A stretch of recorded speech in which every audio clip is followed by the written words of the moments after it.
60 Minutes Rewind. Tonight, when so many Americans look forward to what next year will bring them, we want to report about Americans who've been left behind what some people call the cane curtain. They are the sugar cane workers of Louisiana. There are only about 12,000 of them, which may be why so little's been told about them. But every time you drink a soft drink, put sugar in your coffee, or eat a candy bar, you may be using the fruit of their labor. The reward generally is $2.65 an hour, the minimum wage. With the seasonal nature of the work, that's about $4,000 a family per year, halfway up to the poverty level. They are not migrant workers, they are Americans who stayed put, who never left the land they were born on.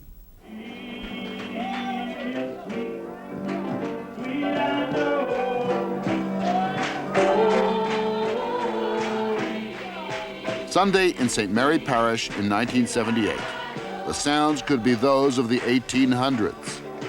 The sounds are not the only things that haven't changed in parishes like this one.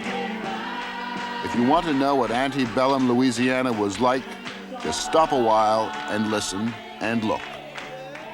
The old plantation house. The mansions were built on the banks of the bayou. The barges would pick up raw sugar for market and drop off machinery and fine furniture and wine. A master and his overseer could ride for most of a day without leaving the plantation. This house is now an historic showcase, but in its day it took 500 slaves to keep the plantation going. The slaves were born on the plantation, they were fed and clothed there. They worked the fields and ground the cane in the mill. They stayed on the plantation and were buried in little plots. No room for the dead when sugar was fetching a good price. And their places were taken by their children, and so on. Slavery died in 1865, but vestiges of the plantation system linger on in 1978. And these are its symbols, plantation shacks, some so old they perhaps held slaves. These are typical of houses on 3 plantations we looked at. Some were better, some were worse. The rent is free and the workers are free to leave. That's the theory. In fact, most of them are bound to the plantation, shackled by their own history, by poverty and ignorance, by the only way of life they know. We live just in a way that the man keep his foot on your neck, not enough to smother you, but just enough to keep you down, that you'll never get up. It is a system that evolved out of the old plantation days. Today, it's a handful of large sugar companies, and there's a large number of smaller growers as well, who rent much of their land and who sell their sugar either to the big companies or they set up their own cooperatives to market the sugar.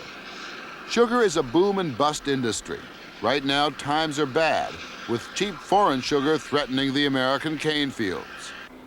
At the bottom rung of this system, in good times and bad, are the farm workers, the field hands, more and more being displaced by machinery, but still tied to the land because that's the way it's always been.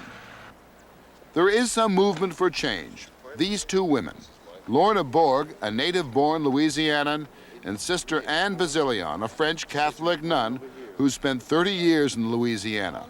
They're part of an outfit called the Southern Mutual Help Association. They and a few black men and women have taken on the entire Louisiana sugar industry. It's a battle not against a visible villain, but against a system. You talk about the system. Just briefly, how does the system work? The worker goes to the store and purchases on credit. It's a company store. It's a company store. And as the debt increases because he's off work in January, February, and part of March, when he goes back to work and he earns some money, the grower takes the money out of the check before the worker gets it and applies it. And we have a bag full here of paychecks which show people in 3 years later more in debt than they were 3 years earlier. In the case of one man, I see that some of these envelopes start back in 1968 and go right through the 70s. And as each week goes by, his actual amount received is nothing, and he owes the store more. More and more, yes, to the company store. I owe my soul to the company store, and that's what's part of the system. Another part of the system is to keep outsiders out. These plantation houses are on company land, and the companies regard that land as private property. This sign, notice to public, this is private property outside solicitation, selling, and distribution of printed matter are not permitted on company property. M.A. Patute and Sons Limited, that's this plantation. Yes. First of all, is this private property, this road? This is the public road, the access road to the workers' houses. This is the main road to get to the workers' houses. And unless you travel this, you have no free association, no right of free association. There's no other way to get there. We had at one time 3 of our staff members arrested on a plantation for criminal trespass. We went before a 3-judge federal panel that said you cannot restrict the right of access to the workers' houses. It's a constitutional right of free association. Most of the people we talked to on the plantations did not want to be seen talking to us, and few would let us in their houses. Mrs. Ella White did, however. She was born on the plantation in the house next door 84 years ago. She worked in the fields most of her life, as did her husband until he died 10 years ago. There's no indoor plumbing in this company-owned house, but Mrs. White feels no resentment towards the company. After all, she was allowed to stay on after her husband died. So after you lose your husband and nobody works in the field, they don't fix the houses. What happens when you go to the company and say, can you do something about this place? Fix up some of that rotting wood outside, that kind of thing. What happens? They ain't gonna fix it. Have you ever asked? No, man, no, so I know better. I don't want them to insult me. You don't want what? I don't want them to hurt my feelings. Are people afraid of the company? I don't know, so they don't mess with it. You don't mess with it? No. What happens here when a man gets fired? He has to move, go somewhere else when they're fine. Go to another place, hire somewhere else. Let me ask you a naive question. A stupid question, I'm sure. Why isn't that house condemned? Why don't the health authorities or the building authorities or heaven knows who, the local community say that is not fit for human habitation and tear it down? Nobody's responsible. Aren't there building codes, housing codes, health Not codes? for farm workers, not for plantation workers, not for migrant work, not for seasonal workers that stay on the place here in Louisiana, sugarcane plantations. I think that the general feeling that we've heard growers say, the system is like this, and someone said, but that's quasi-slavery, and the answer was, but the system works. Besides this lady, where would she go? She doesn't have any retirement. She has nowhere to go, so she's here by the gracefulness of the boss man and the generosity of the boss man. The story will continue after this. We asked the big farmers and the head of the Sugarcane Growers League to talk to us about this system, but they declined. They said there is no plantation system. There is only the problem of the federal government paying adequate price supports to sugarcane growers. Without this federal assistance, they said, the whole business will go down the drain. The refineries, the growers, and the workers themselves. About the conditions of the plantation workers, the men who plant and harvest the sugar cane, there was a small farmer here and there who would talk to us. Jerry Tartez, for example, who has 200 acres in sugar cane and who feels that he doesn't have to apologize to anybody about the way he runs his business. It's not my fault they live in the conditions they are. As it's not my fault that anyone makes more money than me. It's just a way of life. You've seen what some of this housing is like and some of the conditions. Do you think the farm workers have any kind of case at all? Well, I don't really think so. Let's face it, we're not obligated to furnish housing to start with. It's free. No one makes them live there. No other industry in the world that I know of furnish housing. You go to work for a company, whether it's an oil company, you furnish your own housing, your own transportation, your own utility bills.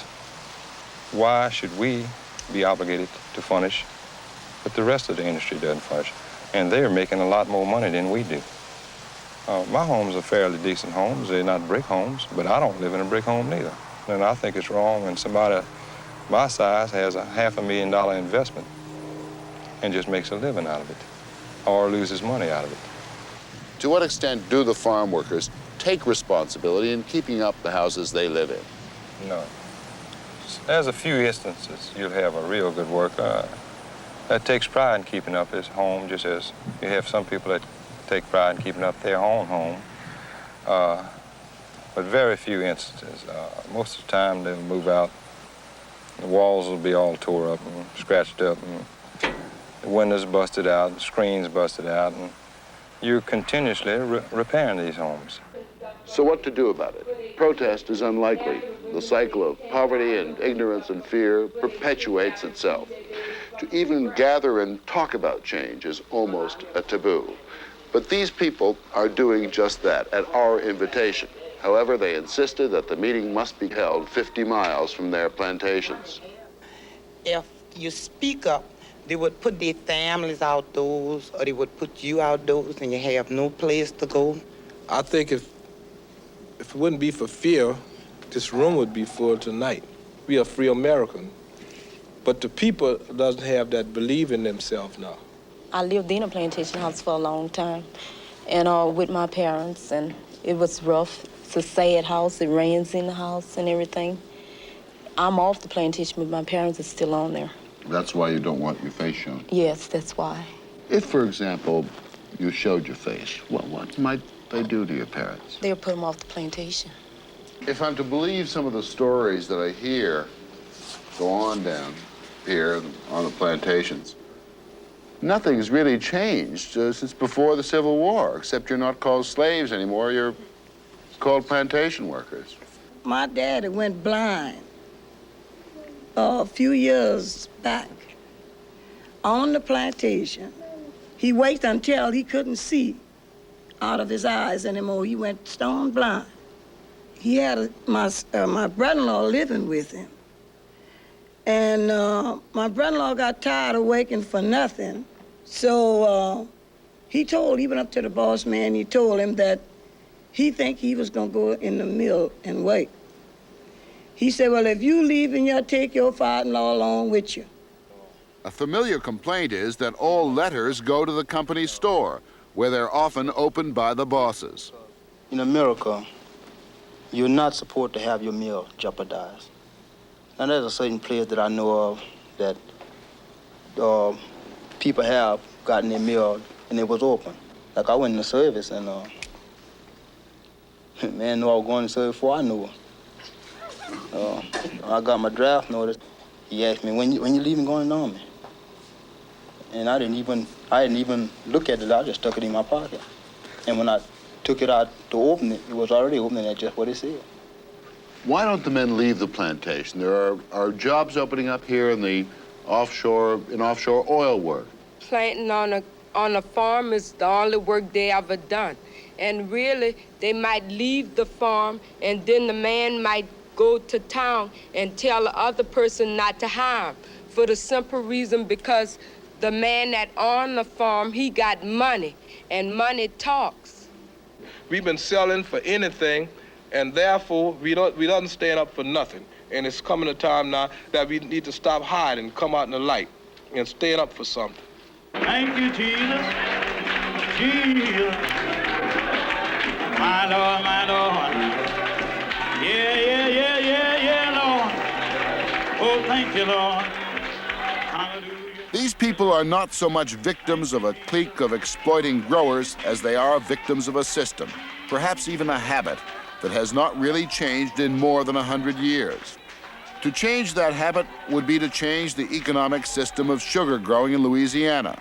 You hear stories of workers becoming so dependent on their bosses, on the growers, that, and so indebted to it, you become a slave to the land in a certain way. Let's face it, a lot of my hands come and they need money, they want to borrow money. And when it's reasonable, I usually loan it to them. No interest. Most of the time, I'll wait till they make a fairly good paycheck before I cut a portion of it. I have one left about a little over a week ago, left his family, took off, $275 check he just borrowed from me. I beat the check to the bank, that's the only thing that saved me, but I'm still stuck with the utility bills. And, well, his family moved out partially yesterday. I think they're moving out the rest of the day. But are they moving out because they got to move out because he's not working? He's not working here, so I'm not going to furnish housing for someone to live here. If you think it is a bad system, is there any way of changing it? There probably is a way of changing it. Give the farmer a decent price for his product. You have some very powerful black voices in this country and some very powerful black organizations in this country that in the last 20 years have made extraordinary change. That's just passed this place by. Where are those voices today? This is behind the cane curtain. This is behind a cane curtain. And most people in this country don't know that this exists. Well, as a fairly radical nun, I guess you'd have to describe you as, when you confront the pastors, the bishops of the church with this, what do they tell you?